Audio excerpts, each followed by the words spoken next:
Last try. Run out of time. Run out of time.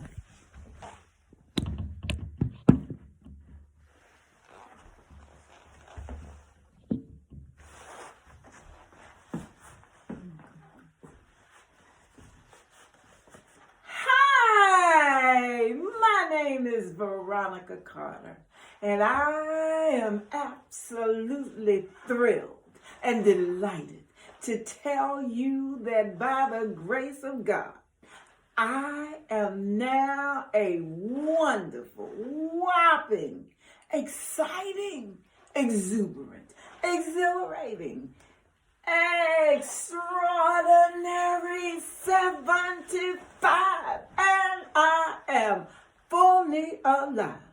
And there is no shame to my game.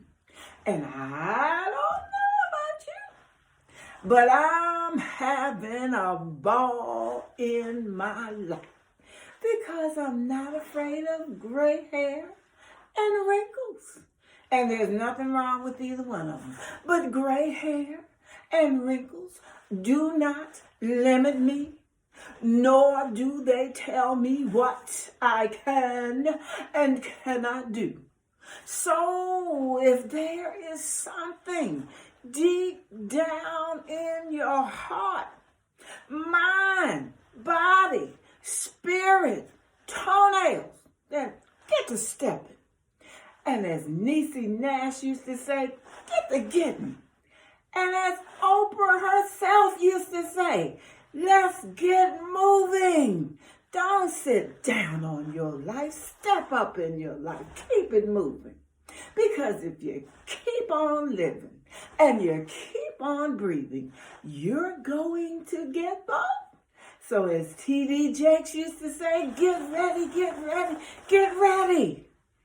Now look, I love the fact that we have women of age hosting and co-hosting our morning television talk shows. You've got Robin Roberts on ABC, Mika on MSNBC, Gayle King on CBS, and don't we love Hoda on NBC.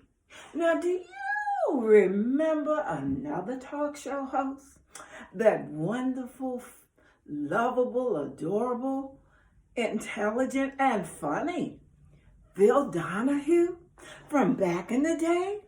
And do you also remember that beautiful, gorgeous shock of gray hair sitting on top of his head? Well, I am here to tell you that if Robin, Gayle, Mika, or Hoda should step up in those studios with all that beautiful gray hair, they would soon be looking for another J.O.B. I mean, how come it was okay back then and still okay today for men to have gray hair and wrinkles? When men have gray hair and wrinkles, they're considered to be distinguished and full of wisdom. When women have gray hair and wrinkles, they're considered to be ready to be put out to pasture. Have you ever noticed how many beautiful, gorgeous, talented movie stars who seem to magically, mysteriously disappear off of the face of the planet Earth somewhere around the ripe old age of 45? And did you not know that 39-year-olds are practically suicidal because they're turning a disgusting, decrepit, debilitating 40? And 29-year-olds, poor things, they are so depressed. They are weary, weak, worn out, washed up, wiped out, because they're They're turning 30. Come on, y'all. There is something radically wrong with this picture. We have got to stop believing all the hype about getting older. My 98-year-old aunt used to say to me, Ronnie, I believe your last days are going to be your best days. And she was absolutely right. Because I already know, young and dumb, especially dumb, been there, know both of them entirely too well, not trying to hang on to them, not trying to make them over. Enough is enough is enough. Now look, I'm not being political, but I love the fact that Nancy Pelosi, and I say this with absolutely no disrespect whatsoever, but Nancy Pelosi has wrinkles. And she looks good. And she looks good in her clothes. Not to mention how smart she is. Now, my girl Tina Turner used to sing, what's love got to do with it? Well, Veronica Carter is singing, what's gray hair and wrinkles got to do with it? Now, look, I'm not being political. Truly, I'm not. But I like both Joe Biden and Bernie Sanders. I like them because they did not allow ageism to intimidate them and keep them from doing what was deep in their heart to do. Now, Bernie Sanders, love him or hate him, agree or disagree, you have to give the man credit where credit is due. Because he practically started a movement.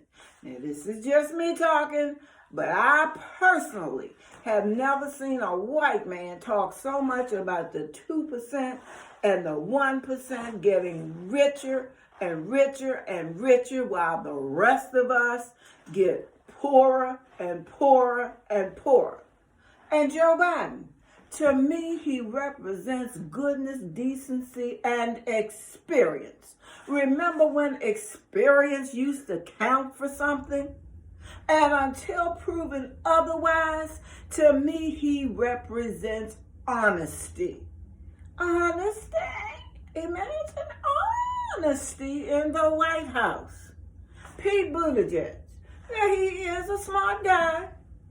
But what I really like about Pete Buttigieg is that if you ask him something that he doesn't know the answer to, he will look you right in the eye and say, I don't know. You don't know.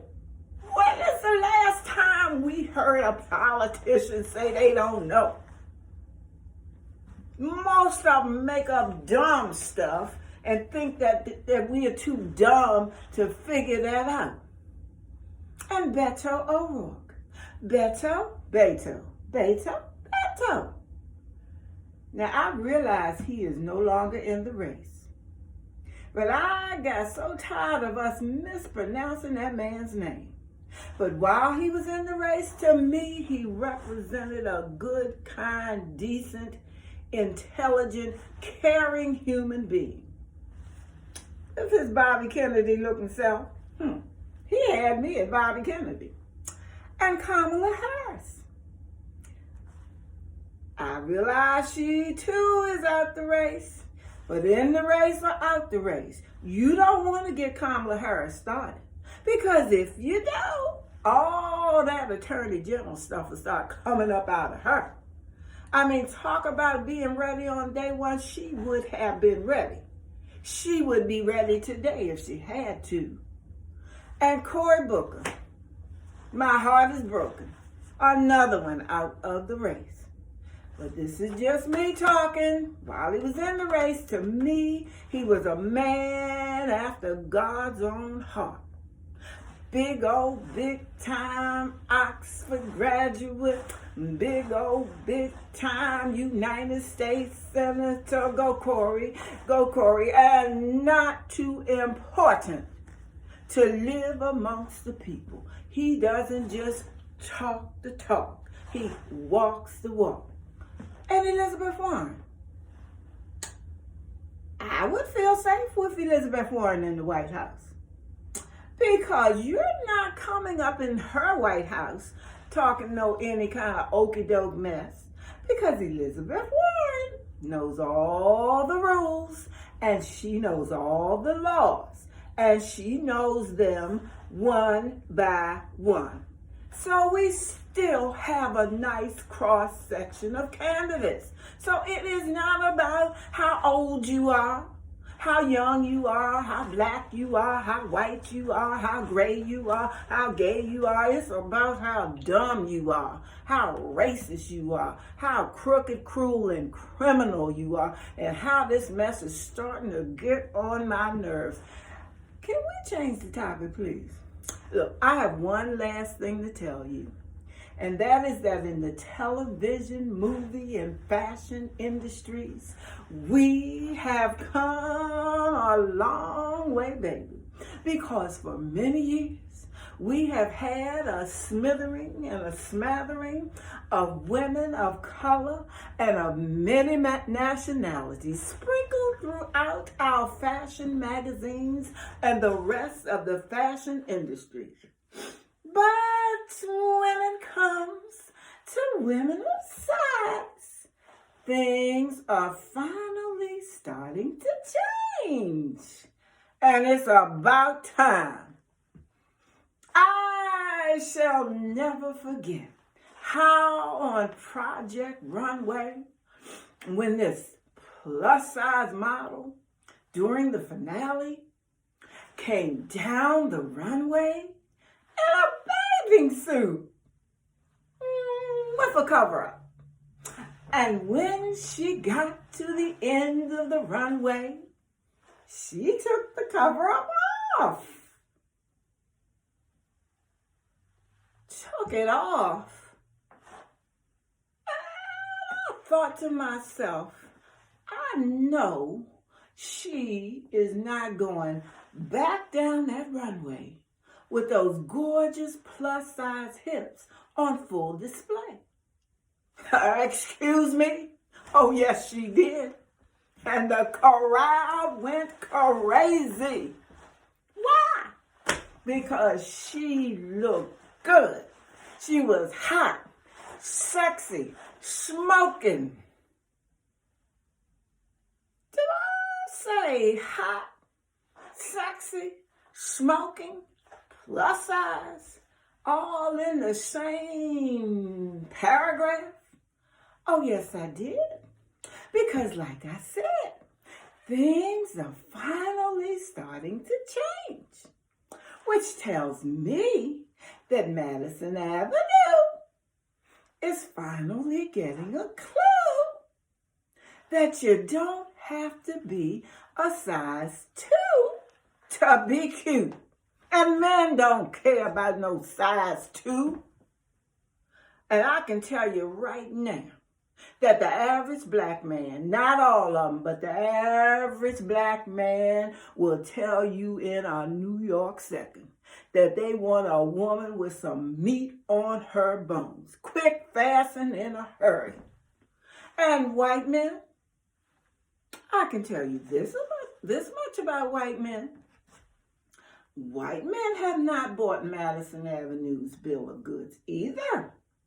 Because if they had, more than half the women in America would not even be married. So can we talk for a second? Now look, we already know that men love 2 things. They love a good, hot, home-cooked meal. And you know what that other thing is that they love? And they don't care what size it comes in. And so Madison Avenue, I say to you, top talk to the hand. Stop all this body shaming and snooty, snotty elitism. And make some clothes that everybody can wear. I mean, how come every time when I want to buy something, I only get to see it on somebody who is a size 2, weighs 102, age 22, and 6'2". I don't know anybody that looks like that. I mean, think about it. What if every time we went to Walgreens, Walmart, Target, family outings, that everybody was size 2, age 22? Now don't get it twisted. I'm not mad at 22-year-olds. I have a few in my family, and they can be some fun people. But I'm also interested in the 2-year-old, the 32-year-old, the 52-year-old, the 82-year-old. Why? Because variety is the spice of life. And in case you hadn't noticed, beauty comes in all ages, shapes, sizes, and colors. And so, Madison Avenue, I say to you again, talk to the hand.